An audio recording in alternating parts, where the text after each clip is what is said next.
चेहरा कोणी बघून आहे का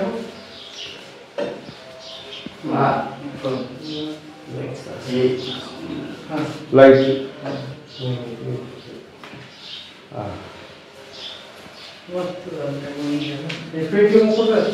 पेटी ती खालची आहे खालची पाणी आलं ते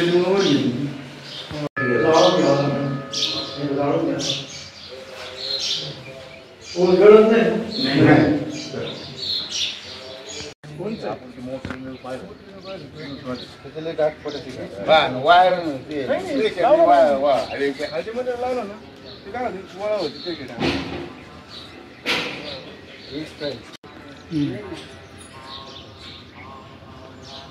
तरी एकच लाईट ठेवतो बाबूजी वाचा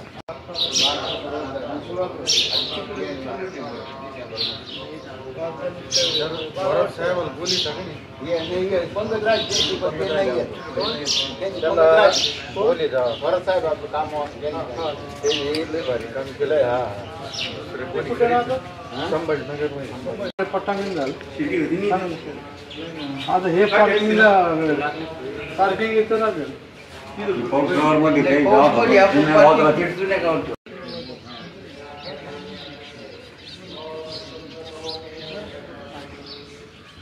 खालती का खोलले नव्हते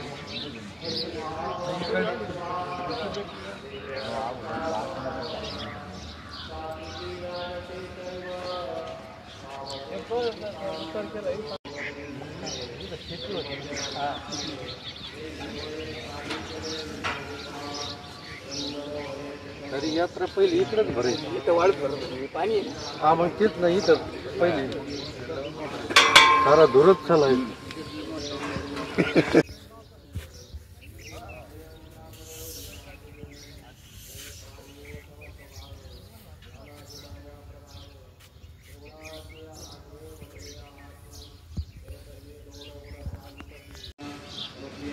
हॅलो रामकृष्ण हो करायचं म्हणून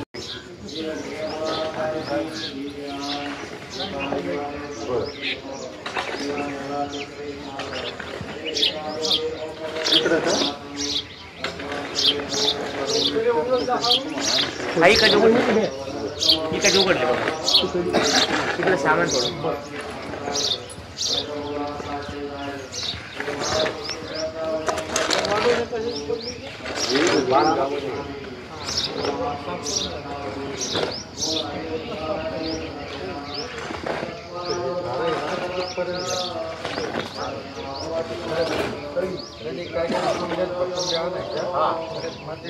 कृष्ण हरे हरे हरे राम राम राम हरे हरे हरे कृष्ण कृष्ण कृष्ण हरे हरे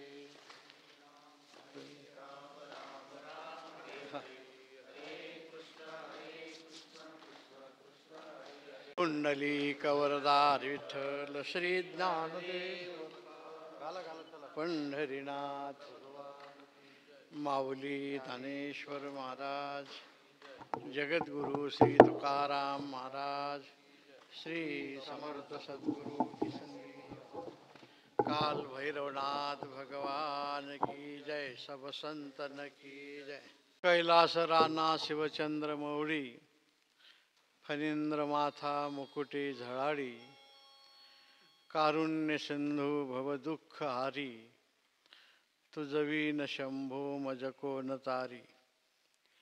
आज आपल्या काल भैरवनाथ भगवंताच्या या पवित्र भूमीमध्ये काल भैरवनाथांच्या या जन्मोत्सवाच्या निमित्ताने जयंतीच्या निमित्ताने आपला चालू असलेला अखंड हरिनाम सप्ताह, या हरिनाम सप्ताहाचं हे रौप्य महोत्सवी वर्ष आहे।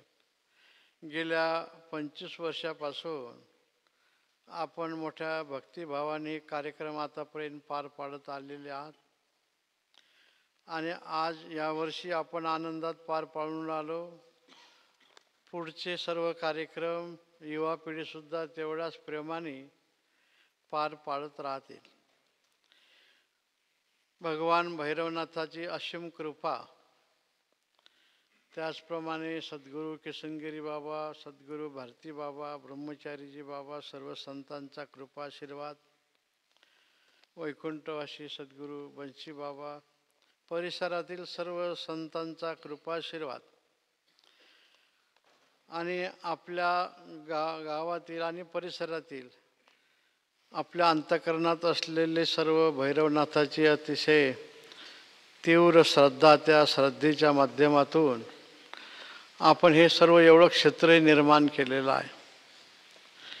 या निमित्ताने जो सप्ताह सुरू आहे त्या सप्ताहामध्ये अखंड हरिनाम सप्ताह, ग्रंथराज ज्ञानेश्वरी पारायण, काकडा, हरिपाठ आणि अन्नदान असे सर्व कार्यक्रम चालू आहेत. पत्रिकेवरचा फोटो पाहिला की समाधान वाटतं आणि जसा फोटो आहे तसंच आता सगळं दृश्य आहे. सगळं पाण्यात मंदिर आपलं दिसतं. भैरवनाथाचं मंदिर, त्याच्यानंतर पुढे जे गोपुराचं आता काम झालं, हे सत्संग भवन, पाठीमागे पाकगृह, पाकशाळा, स्वच्छतागृह, भक्तिनिवास, रस्ते, प्युअर ब्लॉक, झाडी, हे सगळे इतकं सुंदर झालं की आपल्याला काही कळत नाही. आपण रोजच इथं असल्यामुळं, पण आलेल्या माणसाला अतिशय सुंदर वाटतं. बऱ्याच वेळ आपण काम करताना निसर्ग थोडं बाजूला हटायला जातो, पण आपण झाडं वगैरे सगळं कायम ठेवून खूप चांगल्या प्रकारचं काम आपण केलेलं आहे. दर्शन घेतल्यानंतर समाधान वाटतं. याच्या अगोदर परमपूजनीय वंदनीय श्री मौनी बाबा यांनी खूप कष्ट केले होते आणि त्यांनी आपले मंदिर उभारलं, इथं मंडपही उभारला होता. परंतु कालामानाने थोडंसं आता मनुष्य म्हातारा होतच असतं, तसं सगळं आपल्याला ते बदलावं लागलं.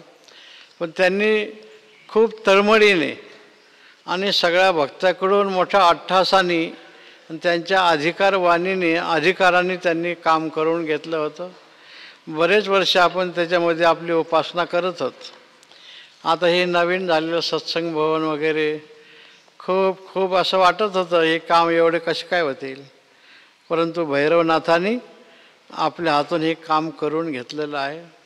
आपल्याला जरी वाटलं की भैरवनाथ आपल्या भैरवाडीचेच आहेत फक्त, तसं नाही, परिसराचे नाही, हे आपलं एक धर्माची देवता आहे. काशीला गेल्यानंतर आपल्याला काल भैरवनाथाचं दर्शन झाल्याशिवाय काशीची यात्रा सफल होत नाही. मधल्या काही काळामध्ये जरी आपल्या पूर्वजाकडून थोडंफार इकडे तिकडे झालेलं दिसलं तरी ते भैरवनाथांनी सहन केलं आणि भैरवनाथांनीच आपल्याला प्रेरणा दिली आणि आपण पुन्हा आणखीन ह्या सर्व पारमार्थिक क्रियेमध्ये येऊन सर्व कार्यक्रम करून आलात. एकच आपल्याला जे करायचं आहे की आपल्या करण्यापासून दुसऱ्या कोणाला त्रास नको, आपल्या सुखाकरता दुसऱ्याला कोणाला तरी जीव घेणं प्रसंगही नको. म्हणजे आपण सगळं जाणलं, वेळीच जाणलं, जिवो और जीने दो. आपल्याला जगायचं आहे आणि समोरच्यालाही जगू द्यायचं आहे, जगवायचं आहे. हेच आपल्याला धर्म शिकवते. काल भैरवनाथ ते देवताही होते आणि भगवान शंकराचे रक्षकही होते. ज्यावेळेस महादेवाच्या विरोधात कोणी काही करत असेल तर मग एकदा जटा आपटल्या आपल्याला कल्पना असेल, ज्यावेळेस पार्वती आईने यज्ञामध्ये उडी घेतली त्यावेळेसचा जो आकारा विकार स्वरूप भगवान भैरवनाथच, वीरभद्र काही ठिकाणी आपण कधी म्हणत असतं, पण भैरवनाथच तर मोठं रूप घेऊन आणि फार मोठं त्या ठिकाणी फार मोठं कार्य केलेलं आहे. धर्माच्या आड आलेल्या माणसाला थांबवणं आणि नसले थांबत तर संपवणं हे काल भैरवनाथांनी काम केलं आणि मग हे सगळं वैभव आपल्याला प्राप्त झालेलं आहे. सद्गुरू किशनगिरी बाबा नेहमी सांगत होते की इथं काशीची धार आलेली आहे, काशीहून देव आलेले आहेत. वैकुंठ असे नाशिकेत महाराजांनी आपल्या ग्रंथात सगळं सुंदर लिहिलेलं आहे.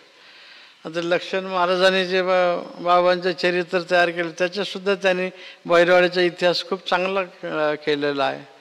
म्हणजे आपल्या अभंगावलीवरून नाशिकेत अभंगावरून आपल्या चरित्रग्रंथावरून याच्यावरूनच त्याने ते केलेलं आहे. मग भैरवनाथाचं आपल्या या क्षेत्राचं महात्म्य वेगळं आगळं महात्म्य आहे. हे आपण सदैव सांभाळणं हे महत्त्वाचं आहे.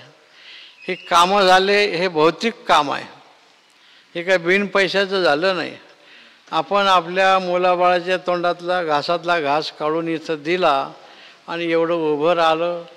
त्याचप्रमाणे आपले नेते मंडळी जो ज्या पक्षात असेल तो आणि जी व्यक्ती असेल ते सर्व पक्षातल्या नेत्यांनी आणि सर्व पक्षातल्या नेत्यांनी आपल्याला इथं सहकार्य केलेलं आहे, भविष्यामध्ये करत राहतील. तेव्हा नेत्याच्या सहकार्याने, भक्तांच्या श्रद्धेने आणि आर्थिक सहकार्याने आपण ह्या देवस्थानचा एवढा विकास केलेला आहे. विश्वस्त मंडळ हे व्यवस्थेकरता असतं, म्हणजे या सर्वांची व्यवस्था लावणं, ग्रामस्थ आणि विश्वस्त दोन्हीची सांगड घालूनच आपल्याला काम करायचं आहे. आणि हे मंदिर आपलं एकट्याचं आहे, हे काही नुसतं विश्वस्ताचं आणि बैरवाडीच्याच मंडळीचं आहे असं नाही. हे आपल्या धर्माचं वैभव आहे, आपण असं टिकून ठेवलं पाहिजे. आणि पुढच्या भावी पिढीला आपण हे अतिशय मोठा श्रद्धेचा वारसा दिला पाहिजे की आता तुम्हाला याही पुढं जे काही करण्यासारखं असेल, इतर तर काही आता करण्याचं तर आपण त्यांना काही त्रास घ्यायचं काही ठेवलेलंच नाही. तरी पण इथली उपासना, इथलं काय असेल ते सगळं बाकीचं काम पाहणं हे भावी पिढीचं काम राहणारच आहे. आता विद्यमान भाऊसाहेब आहेत, अध्यक्ष, विश्वस्त आणि ग्रामस्थ हे सर्वांनी हे काम केलेलं आहे. आपल्याला हे आवक जावकचा अगदी योग्य सगळं व्यवस्थापन ठेवणं याच्याकरताच सगळे विश्वस्त असतात, व्यवस्थेकरता असतात. जे भक्तांनी श्रद्धेने दिलेलं आहे त्याचा आपण मोठा फायदा करून दाखवलेला आहे. आता जन्मोत्सव आपला आहे, पौष महिन्याचा आता पुढं कार्यक्रम 4-5 रविवार खूप गर्दी होत असते. त्याच्यानंतर पुन्हा चैत्र महिन्यामध्ये आपला कार्यक्रम असतो. वर्षातून जवळजवळ 3 कार्यक्रम आहेत. 3 कार्यक्रमाच्या निमित्ताने आपल्याला भैरवनाथाची सेवा करायला मिळते. चैत्र महिन्यात कार्यक्रम असले की कीर्तनाला आले की बऱ्याच वेळा आम्ही पाहत होतो, सगळ्या बैलगाड्या आपल्याकडे येत होत्या, दर्शनाला येत होत्या, पण त्या सगळ्यांना घेऊन येत होत्या, पशुपक्ष्यांना घेऊन येत होत. एवढं सगळं होत राहिलं. आता झालं, भैरवनाथाने आपल्याला प्रेरणा दिली, खूप खूप चांगला आपण निर्णय घेतलेला आहे. म्हणून आपल्या या भूमीमध्ये कुठल्याही प्रकारचं आपल्या देवस्थानच्या या पारमार्थिक क्रियेला धक्का लागणार नाही याची काळजी घेणं तुमचं आमचं सर्वांचं काम आहे. माणसं बदलत राहतील. आज जी माणसं आपण आहो इथं, आपल्यानंतर दुसरी येणारच आहेत. म्हणून पण स्थान एकच आहे, श्रद्धास्थान हेच राहणार आहे. पूर्वीची सर्व पूर्वज इथं काम करत होते, विद्यमान आपण करून राहिलात, भविष्यामध्ये येणारी युवा मंडळी इथंच काम करतील. श्रद्धास्थान एकच आहे. माणसं बदलत राहतात, बदलत्या माणसाबरोबर आपल्याला श्रद्धा बदलता कामा नये. आपल्या गावाचे ह्या रीतिरिवाज, भैरवनाथाची सेवा बदलता कामा नये. तुम्ही बघा, ज्यावेळेस माणसं सगळे येतात, कुठे सगळ्या बट्ट्या करत राहतात, प्रत्येकाला ज्याला कोणाला काय त्याला असं वाटतं एखादा बट्टीचा प्रसाद घ्यावा, म्हणजे खूप समाधान वाटते. कितीही मनुष्य मोठा असला तरी इथला प्रसाद, इथला जो आनंद आहे. प्रत्येक रविवारी आपण पंक्ती नेमलेल्या आहेत, मला वाटतं ना, बाजरीची भाकरी, आमटीन भाकरी खूप चांगले. आपल्याला काही लाडू बर्फीने द्यायची, या लाडू बर्फीने आजार होतात. मस्त आपले आमटी भाकरी आणि इतक्या आवडीने माणसं ते सेवन करतात.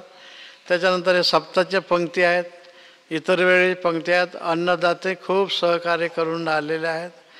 आणि खरं म्हणजे आपण जेवढं कमावतो तेवढं काही 100% आपलं नसते. त्याच्यामध्ये धर्माचा वाटा असतो, देशाचा वाटा असतो, दीनदुबळ्याचा वाटा असतो, आणि मग राहिलेलं आपलं असतं. एकट्याचं नाही राहत. आता नाही राहिली ती पद्धत. पूर्वी भुईमुगाच्या शेंगा, कापूससुद्धा असा होता, किंवा काय तसं शेतीतलं मग ते वाट्यावर असायचं. मग आलं का ते वाटे करायचे, ते मालक मग मुद्दाम एखादा मोठा करायचा. मग ते गंगूबाईला म्हणायचे, गंगू सांग बरं कोणचा घेऊ वाटा. काय ते मुठ व्हायचा, 2-3 मुठ्याचा फरक व्हायचा, काय नाही. पण मग एक वाटा राहायचा आपल्याला. मग ती बाई म्हणत होते, मग समजत नव्हते की पण एवढं आम्ही केलं ना आम्हाला एकच वाटा. हे सगळं मालकाचं आहे, त्याच्यातलं एक वाटा फक्त मालकाने अधिक टाकलेला आहे, त्याच्यात सगळ्यापेक्षा मोठं केलेलं आहे, तो आपला वाटा आहे. आपण जे जीवनात कमावतो ते सगळं आपलं नाही, धर्माचा वाटा आहे, देशाचा वाटा आहे, दीनदुबळ्याचा वाटा आहे, थकलेल्या भागल्याचा वाटा आहे. आणि मग एक मोठा वाटा आपल्याकडे ठेवला देवाने, हा घ्या तुम्हाला. पण माणसं असे असतात म्हणजे असे हे घ्या ते घ्या. आता हे ज्वारीचा व्यापार करणारी माणसं फार आता पहिले मापाने होते, 2 मापं राहायचे त्यांच्याकडे. ज्वारी विकत घ्यायची ठरली की खालून बुक्का मारून खोल करायचे ते. म्हणजे काय फरक होता, एवढा फरक होत होता. पण एवढा म्हटलं दिवसात किती होत होते. आणि घ्यायचं ठरलं तर मग ते खालून मारायचे, आतून मारायची म्हणजे जास्ती बसायची. आणि द्यायचं ठरलं तर खालून वर असं काढायचं. काय होणार आहे बा त्याने, काय 10-5 किलोचा फरक होईल, एवढाही नाही होणार, झाला तेवढा होईल. पण एकदा जायला लागलं की 100 क्विंटल कुठं जाईन काय समजतच नाही ना. म्हणून जे असेल ते आपल्याला ईश्वराने जे आयुष्य दिलेलं आहे, आपल्याला जगण्यापुरता नाही, शेजाऱ्याला सुद्धा आपल्याला जगवायचं आहे. आणि हे करण्याकरता हे असे देवस्थानं लागत असतात. म्हणून आपल्या या देवस्थानवर सर्वांना सद्भावना निर्माण होऊन आणि खूप खूप चांगलं होईल, चांगलं काम होईल. आता सगळे कामं झाले, नेते मंडळी आता जो कोणी नेता येईल त्याला फक्त आपण आग्रहाने सांगा की आम्हाला पूल करून द्या एखादा इथं. हा ना, तुम्ही मग बंधाराही झाला पाहिजे आणि पूलही झाला पाहिजे, दोन्ही झाले पाहिजे. बंधारावर जाता आलं पाहिजे. कोणत्या पक्षाला माणसाबद्दल काही आपल्याला वाद नाही, जो येईन तो आपला असते. त्यांना सांगा आमच्या आता कामं पूर्वीच्या नेत्यांनी केले, तुम्ही एवढं काम द्या आमचं करून. ते म्हणते एवढं बसत नाही, बसवा तुम्ही कसं तरी. बसत नाही म्हटलं तर मोठ्या माणसाला करायला ठरलं ते बरोबर बसवतात. नसलं तर मग ते नियमातच नाही, अमकच नाही, असं होत राहते. पण तेवढी एक आपलं काम झालं की आपल्या देवस्थानाला अतिशय दुग्ध शर्करा योग होईल आणि मोठी आणखीन अधिक चकाकी होईल, या जायला सुलभ होईल, पाण्याचा साठा आपल्याला राहील. तेवढं काम जरी असलं तरीसुद्धा वरिष्ठांच्या कानावर टाकलं तर त्याला काय कुठल्या प्रकारचं काय करतील. सरकारनं करायचं ठरलं तर काय, समुद्रात मोठमोठे पूल बांधतात, आपले खडकारा बांधायला अवघड थोडंच आहे. हे सगळं होत राहील.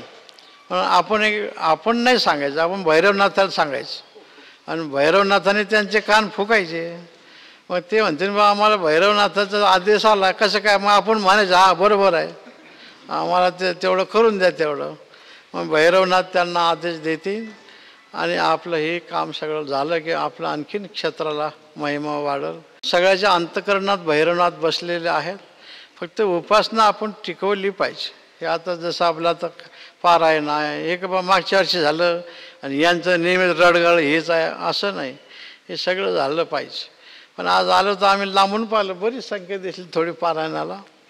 तर या कार्यक्रमामध्ये आपण खूप श्रद्धेने बहुसंख्येने उपस्थित राहावं आणि राहिलेले कार्यक्रम राहिलेले कामं भैरवनाथांनी आपल्याकडून पूर्ण करून घ्यावेत, नेत्याकडून पूर्ण करून घ्यावेत. हे सगळं आता आम्ही येताना पाहिलं, खूप रस्त्याची अत्यंत गरज आहे. पण रस्ते का करत नाहीत नेते मंडळी, आमच्या लक्षात आलं की फक्त डांबरी रस्त्यावर ऊस लावता येत नाही म्हणून करत नाहीत. हे तुमच्या रस्त्याला असं नाही, आता देवगडच्या रस्त्याला तसंच आहे. तर आमची सगळ्यांना प्रार्थना आहे की आपल्याकडे हजारो लोक येतात, लाखो लोक येतात. कोणाचा पायगुण कसा असते सांगता येत नाही. नजर जरी पडली तर तुमचं कल्याण होऊन जाईल. आणि तुम्ही किती रस्ते करून ऊस लावला तर तेवढं नुकसान झाल्याशिवाय राहणार नाही. म्हणून आपले रस्ते, त्याची रुंदी, त्याचे गटार आपण ठेवलं पाहिजे. आपलं आता साधं गाव नाही, आपलं क्षेत्राचं गाव आहे. म्हणून येताना ज्यावेळेस काही होतं राहतं विकास, तर आपलं जरी थोडंफार काही नुकसान होत असलं तर ते सहन करा. येणारे जाणारे रस्त्याची दळणवळणाची सोय असली की अधिक सगळ्या भक्तांना फायदा करून घेता येते. म्हणून हे आपण जपलं पाहिजे. एक तर मोठे कामं होत नाही, झाले तर ते आपल्या हातात असतात, कसे चांगले करून घ्यायचे, टिकाऊ कसे करायचे, हे सगळे कामं आपल्याला करावे लागतात. तर तेव्हा ह्या 2-3 अडचणी आपल्याला सध्या फक्त आहेत आणि त्या राजकीय क्षेत्रातून होणारे आहेत, आपल्या हातून काही ते होऊ शकत नाही, तर त्यासुद्धा होऊन जातील. भैरवनाथाची कृपा आहे आणि आपल्या देवस्थानचं पावित्र्य असंच कायम टिकून ठेवावं. भैरवनाथ आपल्याला काही कमी करणार नाही. शक्ती देतील, भक्ती देतील आणि धन दौलती देतील. फक्त आपण त्यांना आवडेल अशी सेवा करत राहावी, बस, बाकी काही नाही. मोठ्या माणसाची सेवा आवडीने केली की ते मोठी व्यक्ती कधी प्रसन्न होईल, काय देईन सांगता येत नाही. तसं हे जे आहे ना, आता हे मंदिराचा विकास आपण पाहत, गावातलं सगळं बागायत झालेलं आहेत, काय काय असेल सगळं जळ आहे. मग काही माणसं म्हणते याच्यात काय देवाचा संबंध आला, आम्ही केलं, आमच्या मुलांनी केलं, घाम गाळला, बरोबर आहे सगळं. पण जे जी माणसं घाम गाळतात त्यांची घरं बांधतो मी, त्यांना घर बांधतो म्हणतात तरी लवकर बांधणं होत नाही. शेती घेतो म्हणतात तरी घेणं होत नाही. जरी घेतली तरी पैसे दिले पण शेती खरेदी होत नाही. अनेक अडचणी असतात. पण भैरवनाथाच्या कृपेने आपण जेवढं पाहिलं तेवढं आपला ऊस आहे, तेवढं सगळं बागायत आहे. ही भैरवनाथाची कृपा आहे, आपल्या कष्टाचं फळ आहे. दोन्ही मिक्स झालेलं आहेत आणि म्हणून आपला प्रपंचही चांगला आहे आणि आपला परिसरही चांगला आहे. असाच आपण हा डोलत ठेवावा. जे होते ना ते काहीतरी आपल्याला शिकवण्याकरता येत असते. म्हणून आज या कार्यक्रमाच्या निमित्ताने येऊन आपल्याशी सुसंवाद साधता आला. भैरवनाथाचं दर्शन झालं, सर्व संतांची भेट झाली, आपलीही भेट झाली. त्यानंतर आम्ही सर्वांना नमस्कार करतो. आपण जागेवर नमस्कार करा म्हणजे आम्ही पुढे चालतो. पुंडलिक वरदा श्री ज्ञानदेव काल भैरवनाथ भगवान की जय, सब संतन की जय. दास्तान आपले सर्वांचे भूषण आणि ह्या देवस्थानचे असणारे सर्व प्रमुख, देवगड संस्थानचे प्रमुख शांतीब्रह्मा आदरणीय बाबाजी, सालाबाद प्रमाणे असणारा हा देवधर्म उत्सव या पारण सोहळ्याला 25 वर्ष पूर्ण होत आहे. या 25 वर्ष पूर्ण होत असणाऱ्या या सप्ताहास बाबाजी या ठिकाणी भेट देण्यासाठी आले. त्यांचं मी सर्वांच्या वतीने हार्दिक अभिनंदन करतो, स्वागत करतो आणि त्या ठिकाणी 2 शब्द बोलून माझे पूर्ण करतो. जन्माष्टमीच्या निमित्तानं सुरू असलेला अखंड हरिनाम सप्ताह, या सप्ताहामध्ये दरवर्षी आपण सातत्यानं ज्यांच्या अमृतवाणीतून आपल्या जीवनाचा विकास होतो आणि त्यांच्या दर्शनाची आणि मार्गदर्शनाची आपल्याला ओढ असते. दरवर्षी काल्याच्या निमित्तानं बाबाजींचं कीर्तन होतंच होतं, परंतु आता बाबाजींनी स्वामीजीवर थोडीशी जबाबदारी टाकली. काल्याचं कीर्तन स्वामीजींचं होतं, पण तरीसुद्धा आपल्याला मार्गदर्शन करण्यासाठी, आपण केलेल्या कामाचं कौतुक करण्यासाठी, आपलं कौतुक करावं असं आपल्याकडं काहीच नाही आहे. जे काही आहे ते त्यांच्या मार्गदर्शनच आपण करतो आणि त्यांनी ज्या ज्या पद्धतीने या ठिकाणी या सर्व देवस्थानचा विकास कसा व्हावा या दृष्टीनं जे काही आपल्याला या ठिकाणी मार्गदर्शन केलं, हे सगळं जे काही आहे श्रेय हे पूजनीय बाबाजींचंच आहे. काल भैरवनाथांच्या काय त्यांना सांगायचं, भैरवनाथ हे त्यांच्या कानात सांगतात असं म्हणायला हरकत नाही. आणि ते सगळं कार्य झाल्यानंतर नाथांनाही आनंद होतो आणि बाबाजींनाही या आपल्या सर्व कृतीचा आनंद होतो. त्यांचे शब्द आपल्या अंतःकरणाचा सगळ्या गोष्टीतून ठाव घेतात आणि आपल्याला खूप काही अशा प्रकारचं जीवनामध्ये योग्य मार्गदर्शन बाबाजींच्या शब्दामधून मिळतं. त्यामुळं आपल्या जीवनाचा सर्वांचा विकास खऱ्या अर्थानं त्यांच्या या असणाऱ्या अमृतवाणीच्या या शब्दानं होत आहे. म्हणून दरवर्षी आमच्या सर्वांची अशी विनंती वारकऱ्यांची आहे का आपल्याला तासभर होत नाही, पण काल्याच्या निमित्तानं आपण कीर्तनाला येत जावं अशी आमची सर्वांची वारकऱ्याची विनंती आहे.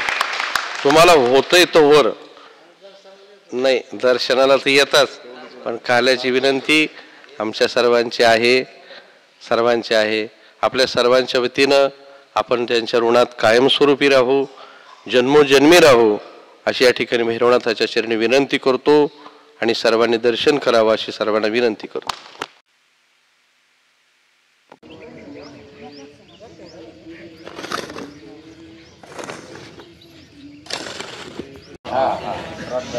पहिल्यापासून आहे ते पुढे झालं होतं